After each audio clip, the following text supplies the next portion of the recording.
Hoy es el último día para ser parte del desafío Conéctate con Sabiduría. Vamos a regalar nuestro comentario bíblico sobre Tito a 10 de nuestros amigos de sabiduría. Para participar, síguenos en redes sociales, etiqueta a 3 amigos y cuéntanos cómo este ministerio ha impactado tu vida. Para más detalles, visita sabiduriainternacional.org/conéctate. Mañana vamos a estar anunciando a los ganadores en nuestras redes sociales. No te lo pierdas.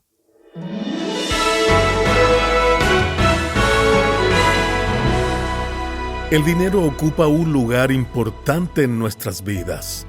La manera en que lo usamos revela mucho más que nuestros hábitos financieros. Revela nuestras prioridades, nuestras lealtades y hasta aquello que realmente gobierna nuestro corazón. Jesús lo sabía y por eso contó una parábola sorprendente sobre un administrador justo para enseñar una verdad profundamente espiritual. Bienvenido a Sabiduría para el Corazón con el pastor Stephen Davey en la voz y adaptación de Daniel Cuquín. Hoy, en nuestro estudio del Evangelio de Lucas, descubriremos que el dinero no es solo una herramienta temporal, sino también una oportunidad para invertir en aquello que perdura más allá de esta vida. Acompáñenos en este mensaje titulado Convirtiendo tu dinero en tesoros eternos.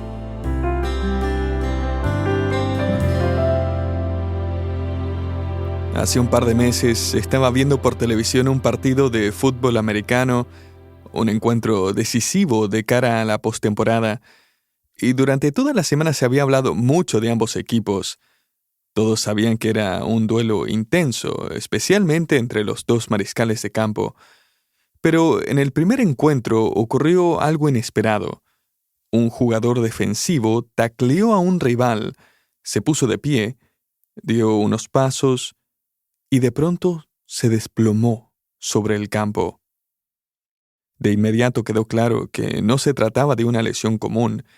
Su corazón, de hecho, se había detenido. Aquel estadio gigantesco quedó en absoluto silencio, mientras el equipo médico le practicaba una reanimación. Incluso después de que lo sacaron del campo a toda prisa, nadie sabía cuál sería el desenlace. Las cámaras mostraban a jugadores llorando, arrodillados en la banca, con la cabeza entre las manos. Todos contenían la respiración. Varios minutos después de que trasladaran al jugador en ambulancia, ocurrió algo inusual, algo que nunca había visto antes. Todos los compañeros de equipo del jugador herido, junto con entrenadores y personal, salieron al campo, se arrodillaron, se abrazaron unos a otros y allí mismo se pusieron a orar. Los ateos no quedaron contentos con eso. El grupo de americanos por la separación de la Iglesia y el Estado tampoco. La Unión Estadounidense por las libertades civiles tampoco. Pero para ser honestos, casi nunca lo están. Y es que todos sabían que esos jugadores no estaban orando a Buda, ni a Krishna, ni al universo. Estaban orando al Dios que intuitivamente saben que existe. El Dios vivo y verdadero. Me alegró mucho saber después que el jugador sobrevivió y que hoy se encuentra bien. Ese partido se convirtió en el único en la historia de la NFL que se canceló a causa de una lesión. Pero obviamente esa no fue simplemente una lesión. Era una persona suspendida entre la vida y la muerte.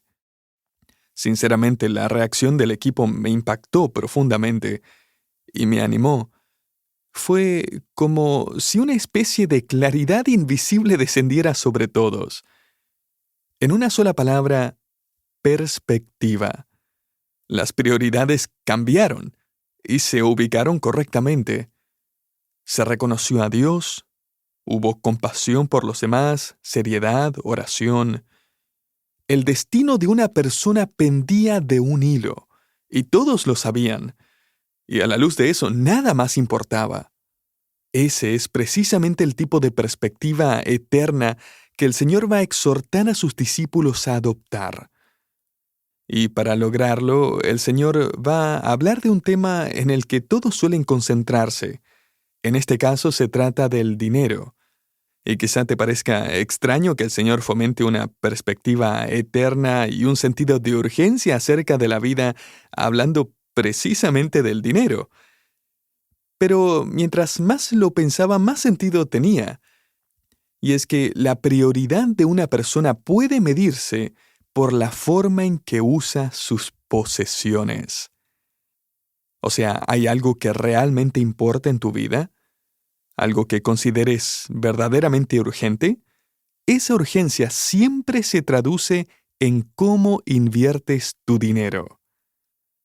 Ahora bien, el Señor aborda este tema mediante una parábola, pero no de la manera que esperaríamos normalmente. Estamos en Lucas capítulo 16, y dicho sea de paso, he encontrado por lo menos una docena de interpretaciones distintas de esta parábola, algunas de las cuales no tienen absolutamente nada que ver con el dinero. Así que permítame recordarle algo importante sobre interpretar parábolas. Una parábola tiene un tema principal. A veces los detalles contribuyen a ese tema y a veces no. Pero la historia, en última instancia, nos conduce a ese tema central, lo que podríamos llamar la moraleja del relato. Y para que no quede ninguna duda en este caso, vayamos al final de la parábola donde Jesús presenta claramente la moraleja en el versículo 13. Allí dice: «Ningún siervo puede servir a dos señores, porque o aborrecerá al uno y amará al otro, o estimará al uno y menospreciará al otro. No podéis servir a Dios y a las riquezas». Para dejar esto bien claro, Jesús cuenta una historia en la que todos los personajes están motivados por el dinero. De hecho, cada uno de ellos va a hacer concesiones morales y actuar deshonestamente con tal de obtener un poco más de dinero, porque esa es la verdadera prioridad que gobierna sus vidas. Volvamos al versículo 1. Dijo también a sus discípulos. Detengámonos ahí por un momento. Ten presente a quién va dirigida esta enseñanza. Los fariseos ciertamente están escuchando, pero esta parábola está claramente pensada para el beneficio de los discípulos. Tal vez te preguntes por qué el Señor les daría principios sobre la administración del dinero cuando aparentemente no tenían dinero. Pero recuerda algo importante. En menos de un año, estos discípulos estarán supervisando una iglesia de más de 5,000 personas. Estarán administrando bienes y recursos ofrendados por personas que entregarán todas sus posesiones. Pondrán el dinero de la venta de sus propiedades a sus pies y, en términos actuales, muy pronto estarían administrando millones y millones de dólares. Así que existe el peligro real de que sus prioridades, su equilibrio espiritual, su visión, se vean afectados. Volvamos entonces al versículo 1 que dice: «Había un hombre rico que tenía un mayordomo, y éste fue acusado ante él como disipador de sus bienes. Entonces le llamó y le dijo: ¿Qué es esto que oigo acerca de ti? Da cuenta de tu mayordomía, porque ya no podrás más ser mayordomo». Evidentemente todo marchaba bien hasta que alguien denunció la pésima administración de este hombre. Jesús dice que el mayordomo disipaba los bienes del hombre rico. Esa palabra describe la idea de malgastar por negligencia, o sea, desperdiciar recursos por no cumplir fielmente con la responsabilidad asignada. O sea, simplemente no le importaba. Pero a alguien en la oficina sí le importó, y presentó cargos contra el administrador. Todo indica que este hombre rico vivía en otro lugar, no estaba presente en la finca, por así decirlo. Además, el texto sugiere que el dueño quizá nunca se habría enterado de nada si alguien no denunciaba el asunto. Así que alguien filtró suficiente información como para que el propietario ni siquiera le diera al administrador la oportunidad de explicarse. El dueño exige de inmediato una auditoría. es decir, un informe escrito de las cuentas financieras. Y ese informe escrito resulta clave para entender lo que ocurre a continuación, en el versículo 3. Allí dice: Entonces el mayordomo dijo para sí: ¿Qué haré? Porque mi amo me quita la mayordomía. Cavar no puedo. Mendigar me da vergüenza. O sea, el hombre revisa mentalmente su currículum. Ha pasado toda su vida en trabajos administrativos, de oficina, así que no sabe usar herramientas. Evidentemente tampoco es bueno usando la pala. No puede ponerse a cavar zanjas por el resto de su vida. Me acuerdo cuando era joven que mi papá me advertía que si fracasaba en la universidad, terminaría cavando zanjas para ganarme la vida. Eso me asustó lo suficiente como para aprobar álgebra 2. A este hombre lo atraparon con las manos en la masa. Además, se da a entender que el dueño va a llegar en cuestión de 1 o 2 días para recibir los resultados escritos de la auditoría. Entonces, ¿qué va a hacer? La siguiente frase lo deja claro. Él piensa: ya sé lo que voy a hacer. Podríamos imaginar a este hombre diciéndose a sí mismo: ay, ¿qué voy a hacer? ¿Qué voy a hacer? ¿Qué voy a hacer? Espera, ya sé. Esa es la idea del versículo 4. Ya sé lo que haré, para que cuando se me quite la mayordomía me reciban en sus casas. Todo indica que su trabajo incluía una vivienda. Entonces, cuando lo despidan, no tendría ingresos y tampoco un lugar donde vivir. Se le ocurre un plan ingenioso que encontramos en el versículo 5. Y llamando a cada uno de los deudores de su amo, dijo al primero: ¿cuánto debes a mi amo? Él dijo: 100 medidas de aceite. Y le dijo: toma tu cuenta, siéntate pronto y escribe 50. Después dijo a otro: ¿y tú? ¿Cuánto me debes? Él dijo: 100 medidas de trigo. Y él le dijo: toma tu cuenta y escribe 80. El primero debía 100 medidas de aceite. Una medida equivalía aproximadamente a unos 8 galones de aceite de oliva, o 30 litros. Es decir, debía unos 800 galones, que son unos 3.000 litros. En aquella época, eso representaba el equivalente a 3 años del salario anual de un trabajador promedio. Así que toma tu propio salario anual, multiplícalo por 3 y tendrás una idea del monto de esta deuda. El segundo debía 100 medidas de trigo. En este caso, una medida equivalía aproximadamente a unos 270 kilos de trigo, lo que significa que debía alrededor de 27 toneladas de trigo. El valor de esa deuda en aquel tiempo equivalía a casi 8 años el salario anual de una persona promedio. Así que a juzgar por el tamaño de estas deudas, es evidente que estos hombres también eran empresarios acomodados, muy probablemente comerciantes dedicados a estos productos. Al reducir sustancialmente sus deudas, este administrador sabe exactamente lo que está haciendo. Ellos quedan en deuda con él. Le deberán favores importantes en el futuro. Él está siendo extremadamente generoso. Pero hay un serio problema con su generosidad, y es que ese dinero no es suyo. Aquí está aplicando lo que podríamos llamar la primera regla de la política. Siempre es fácil ser generoso con el dinero de otros.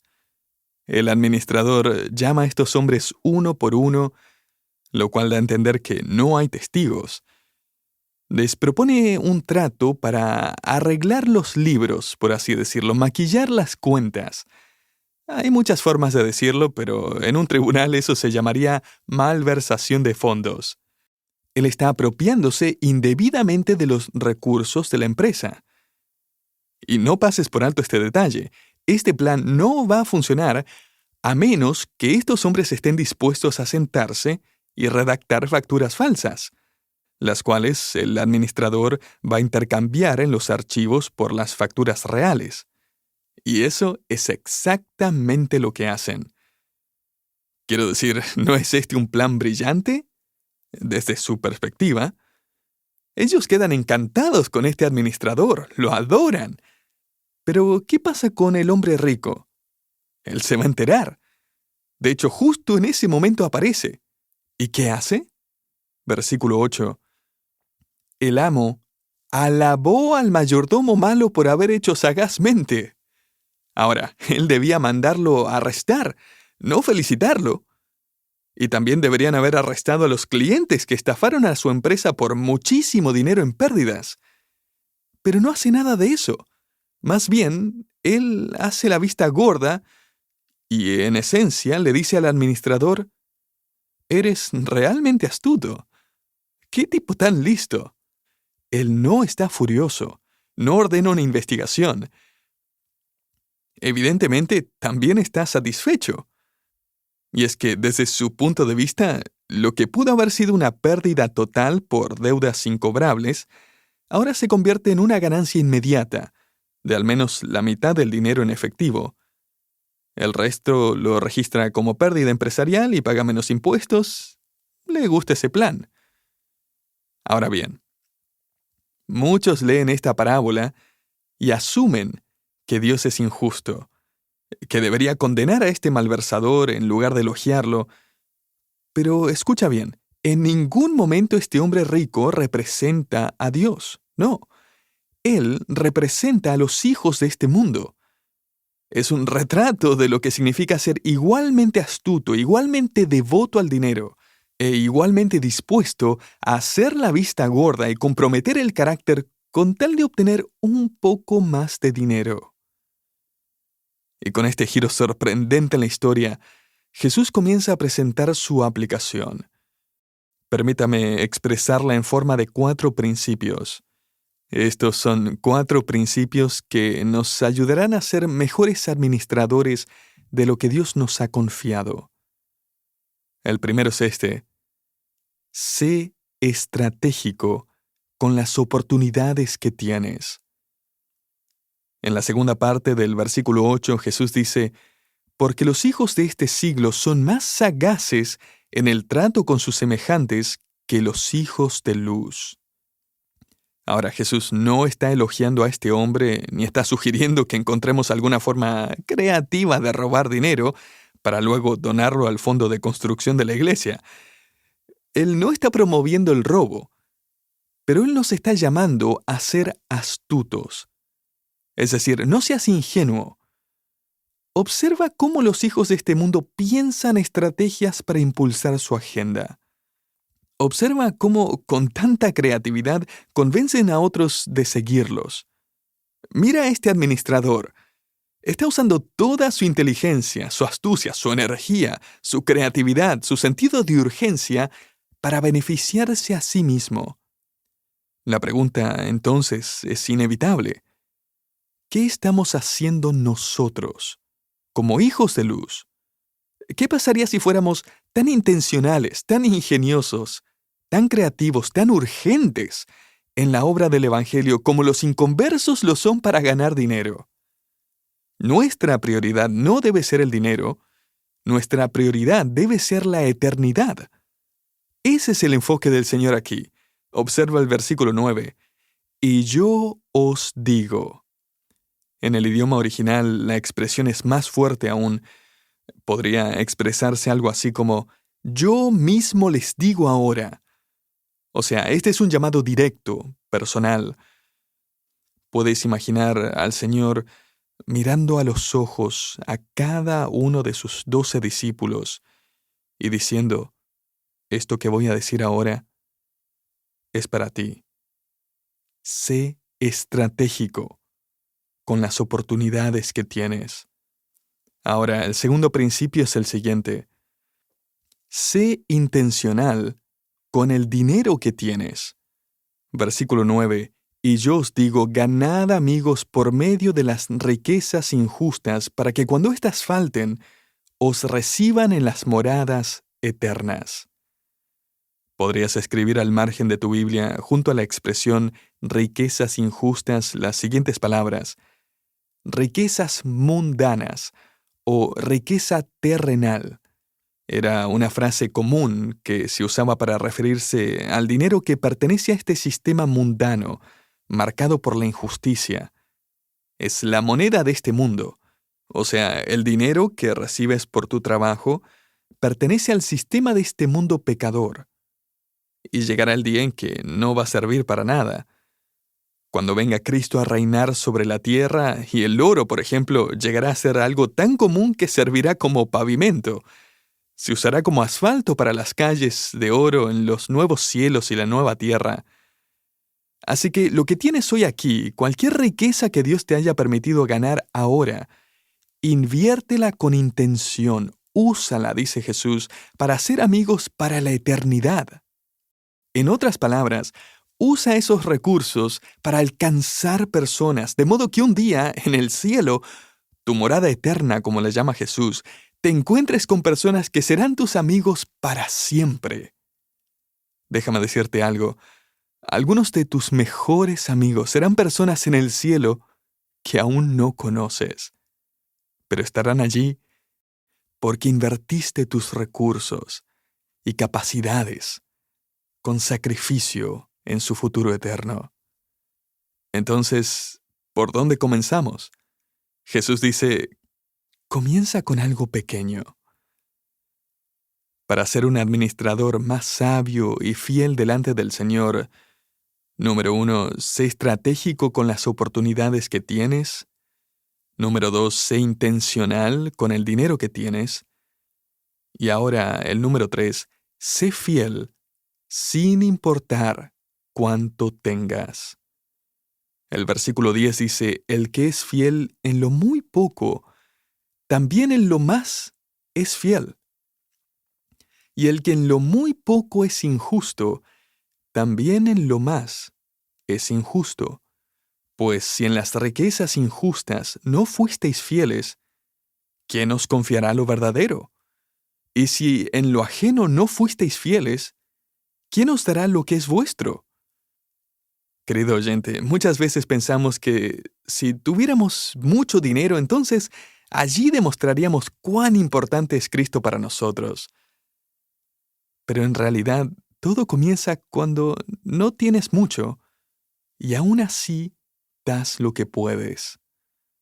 Eso me recuerda a una historia que leí acerca de Peter Marshall, quien fue capellán del Senado de los Estados Unidos. Peter Marshall era un creyente comprometido. Hablaba del Señor con valentía, oraba con valentía también.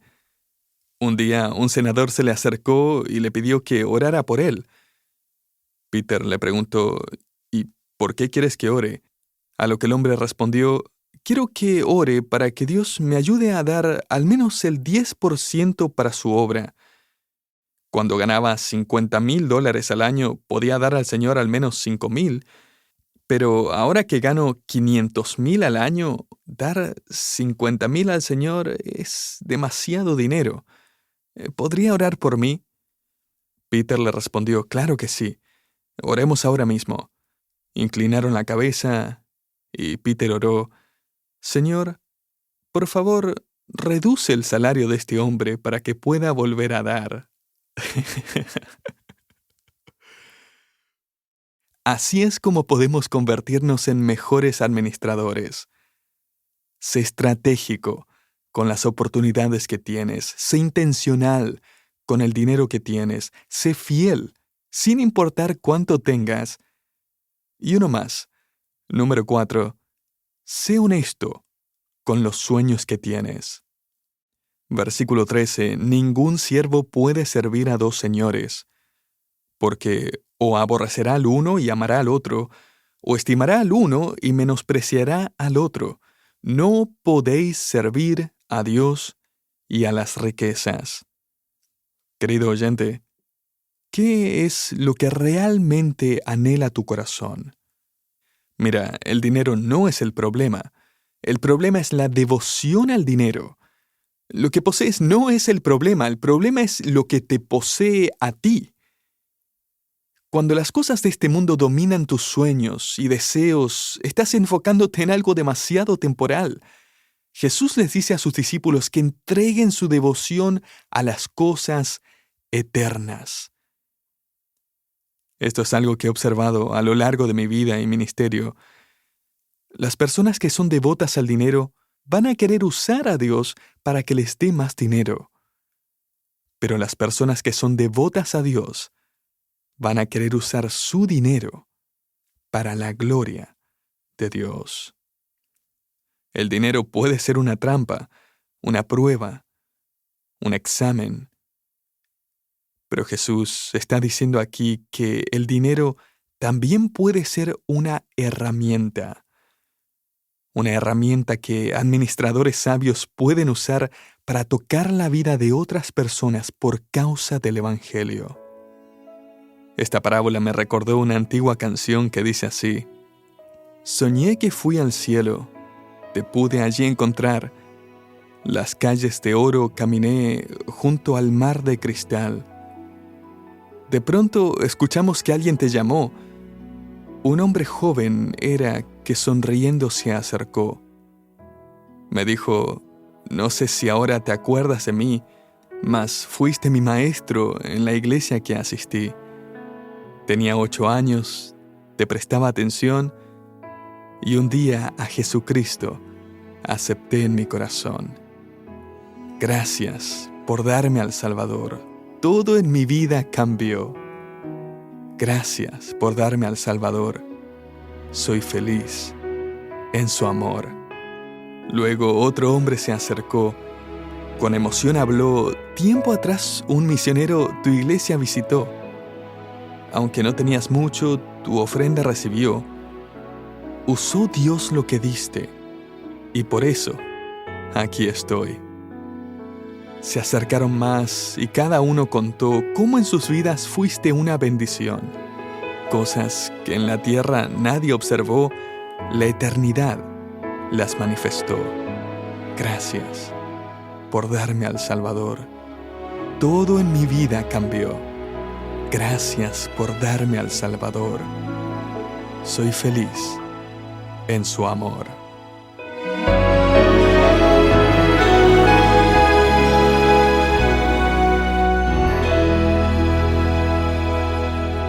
Cuando aprendemos a ver el dinero desde la perspectiva de Dios, deja de ser simplemente un recurso temporal y se convierte en una oportunidad para invertir en aquello que realmente perdura.